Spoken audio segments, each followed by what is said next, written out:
Hi friends, welcome to Ramya Telugu bytes. Central government నుండి ఒక కొత్త నోటిఫికేషన్ అనేది వచ్చింది. ఏంటంటే SSC staff selection commission phase 12 అనేది నోటిఫికేషన్ ఇచ్చాడు. ఈ అప్లికేషన్ అనేది ఎప్పటి నుండి అప్లై చేసుకోవాలి, ఏజ్ రిలాక్సేషన్ ఏంటి, ఏం సబ్జెక్ట్స్ ఉంటాయి, అవన్నీ ఈ వీడియోలో చూసుకుందాం.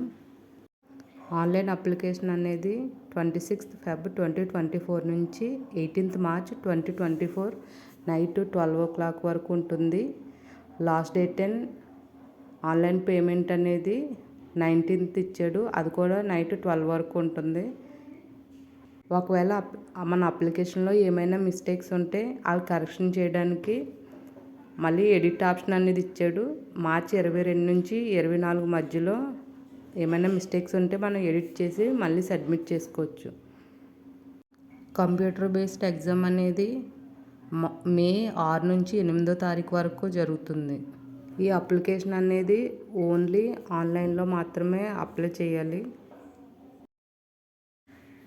ఏజ్ రిలాక్సేషన్ 18 నుంచి 20 సంవత్సరాల వరకు ఇచ్చారు పోస్ట్ 1కి. అలాగే సెకండ్ పోస్ట్ 2 చూసుకుంటే 18 to 27 years వరకు ఇచ్చారు. ఇలా 1997 కన్నా ముందు పుట్టాలి, 2026 తర్వాత పుట్టను ఆ మధ్యలో వాళ్ళు ఉంటారు కదా, వాళ్ళు ఎలిజిబుల్ అవుతారు అన్నాడు. అలాగే for the post for which age limit 18 to 28 years. Age relaxation అనేది 18 to 35 years వరకు ఉంది. అంటే పోస్ట్ని బట్టి ఏజ్ లిమిట్ అనేది ఇచ్చాడు. ఎస్సీ ఎస్టీకి 5 years ఏజ్ రిలాక్సేషన్, ఓబీసీకి 3 years, పీడబ్ల్యూడీకి 10 years, పీడబ్ల్యూడీ ప్లస్ ఓబీసీకి 13 years, పీడబ్ల్యూడీ ప్లస్ ఎస్సీ ఎస్టీకి 15 years, ఎక్స్ సర్వీస్ మ్యాన్కి 3 years. ఇలా ఏజ్ లిమిట్ అనేది ఒక పోస్ట్ని బట్టి ఒక్కొక్క పోస్ట్కి ఒక్కొక్క ఏజ్ లిమిట్ అనేది ఇచ్చాడు. ఎగ్జామ్ ప్యాటర్న్ ఎలా ఉంటుందో చూసుకుందాం. ఎగ్జామ్ అనేది ఆన్లైన్లో ఉంటుంది. ఇది మినిమం ఎడ్యుకేషన్ క్వాలిఫికేషన్ అనేది ఎస్ఎస్సి అంటే 10th class, intermediate, graduation and above levels. Computer based examination consisting of objective type multiple choice questions అనేవి ఉంటుంది. ఈ ఎగ్జామ్కి 4 సబ్జెక్ట్స్ ఉంటుంది. ఏంటంటే జనరల్ ఇంటెలిజెన్స్, రీజనింగ్ 25 క్వశ్చన్స్కి 50 marks. అలానే జనరల్ అవేర్నెస్ 25 క్వశ్చన్స్కి 50 marks. Quantitative aptitude, basic arithmetic skills అంట, అవి 25 క్వశ్చన్స్ ఉంటాయి, 50 marks. అలానే ఇంగ్లీష్ బేసిక్ నాలెడ్జ్ ఉంటుంది, ఇది కూడా 25 క్వశ్చన్స్ ఉంటాయి, 50 marks. అంటే పేపర్ అనేది 100 క్వశ్చన్స్ ఉంటాయి, 200 marks ఉంటాయి. ఈ 100 క్వశ్చన్స్ అనేవి మనకి 60 minutesలో ఎగ్జామ్ అనేది ఉంటుంది, అంటే 1 hour.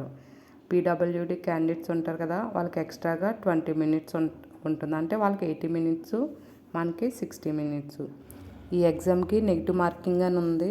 ఇది 0.50 marks for each wrong answer, అంటే 2 తప్పులకి 1 half mark అనేది పోతుంది. ఈ CBT 1 ఎగ్జామ్ అయ్యాక నెక్స్ట్ స్కిల్ టెస్ట్ ఉంటుంది. అంటే పోస్ట్ని బట్టి skill test, data entry, computer efficiency test, ఈ టెస్ట్లు అనేవి ఉంటుంది. జస్ట్ ఇది క్వాలిఫై అయితే సరిపోతుంది. నెక్స్ట్ 15.5 చూసుకుంటే ద కమిషన్ షల్ అప్లికేషన్ అనేది ఫస్ట్ పార్ట్ 1 కింద 1 time రిజిస్ట్రేషన్ అనేది చేసుకోవాలి. తర్వాత కంప్లీట్గా అప్లికేషన్ అనేది ఫిల్ చేసుకోవాలి. ఫస్ట్ ఓటీపీఆర్ రిజిస్ట్రేషన్ చేసుకుంటాం కదా, దానిలోనే మన మొబైల్ నెంబర్, ఈమెయిల్ ఐడి, మన డీటెయిల్స్ ఇచ్చి ఆ 1 time రిజిస్ట్రేషన్ క్రియేట్ చేసుకొని తర్వాత అప్లికేషన్లో మన సర్టిఫికేట్స్, మన ఎడ్యుకేషన్ సంబంధించిన డీటెయిల్స్ అన్నీ ఇవ్వాలి. మన అడ్రస్సు, ఆధారు అవన్నీ అప్లోడ్ చేయాలి. మెయిన్ మన అప్లికేషన్లో ఫోటో అనేది అప్లోడ్ చేసినప్పుడు ఈ మిస్టేక్స్ అనేది చేయకూడదు. అంటే ఫోటో అనేది చాలా క్లియర్గా ఉండాలి. వెనకాల బ్యాక్గ్రౌండ్ కూడా మనం సెల్ఫీలు తీసుకుంటాం కదా, అలాంటి ఫొటోస్ అనేది యాక్సెప్ట్ చేయడు. ఇక్కడ ఫొటోస్ చూడండి, లైట్ డార్క్ అనేది ఎక్కువ అయిపోయింది, దాన్ని రిజెక్ట్ చేశాడు. అలా అనేసి ఫేస్ కూడా బాగా క్లోజ్గా ఉంది, దాన్ని రిజెక్ట్ చేశాడు. నెక్స్ట్ ఫోటో చూసుకుంటే బ్లర్ అయ్యేలా ఉంది, అది కూడా రిజెక్ట్ అయింది. మళ్ళీ ఒక్కొక్కరు చూసుకోకుండా ఫోటో అనేది రివర్స్లో అప్లోడ్ చేస్తారు. మళ్ళీ నెక్స్ట్ విత్ గూగుల్స్ అన్నాడు కదా, స్పెట్స్ పెట్టుకొని, నార్మల్ స్పెట్స్ అయితే పర్వాలేదు, కానీ అలా స్టైల్గా ఆ స్పెట్స్ పెట్టుకొని సెల్ఫీలు ఇలా సైడ్కి ఇచ్చి అలా ఎలా పడితే అలా ఫొటోస్ అనేది అప్లోడ్ చేస్తే కంపల్సరీ అప్లికేషన్ అనేది రిజెక్ట్ అవుతుంది. తర్వాత మనకి సెకండ్ ఛాన్స్ అనేది ఉండదు. నెక్స్ట్ ఎప్పుడు నోటిఫికేషన్ ఇస్తే అప్పుడు మళ్ళీ మనం అప్లై చేసుకోవడమే జరుగుతుంది. కాబట్టి ఫోటో అప్లోడ్ చేసేటప్పుడు జాగ్రత్తగా అప్లోడ్ చేసుకోండి. ఏ జాబ్ నోటిఫికేషన్ వచ్చినా వీడియోస్ చేసి అప్లోడ్ చేస్తాను. డైలీ ఛానల్ని ఫాలో అవుతూ ఉండండి. ఇంకా ఏపీపీఎస్సి, టీఎస్పీఎస్సి సంబంధించి గ్రూప్ 1 వీడియోస్ అనేది అప్లోడ్ చేస్తాను. ఈ వీడియో కనుక మీకు నచ్చినట్లయితే లైక్ చేయండి, షేర్ చేయండి. మరిన్ని వీడియోస్ కోసం మన ఛానల్ని ఇప్పుడే సబ్స్క్రైబ్ చేసుకోండి. Thank you for watching.